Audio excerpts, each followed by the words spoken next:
শ্বশুর কেন দিবে? শ্বশুরকে আমার দেওয়ার কথা, কারণ তার আস্ত মেয়েটা দিয়ে দিয়েছে সারা জীবনের জন্য।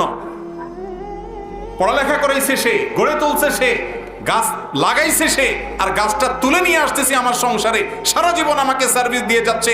নির্লজ্জের মতো কিভাবে ওই শ্বশুর বাড়ির দিকে তাকাইতে পারে কোনো যুবক? যৌতুক নেওয়া বা দেওয়া হারাম।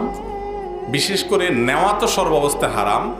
দেওয়াটা কোনো মেয়ের বাবা যদি বাধ্য হন, এছাড়া তার মেয়ের বিয়ে না হয়, তাহলে সেক্ষেত্রে তার জন্য নিরুপায় হয়ে তাকে কোনো অসভ্য সমাজ বাধ্য করেছে, কোনো অসভ্য ব্যক্তি পরিবার বাধ্য করেছে, সেজন্য বেচারা বাধ্য হয়ে তার মেয়ের বিয়ের জন্য যদি দেয়, তাহলে তার দেওয়াটা কি হবে না? হারাম হবে না।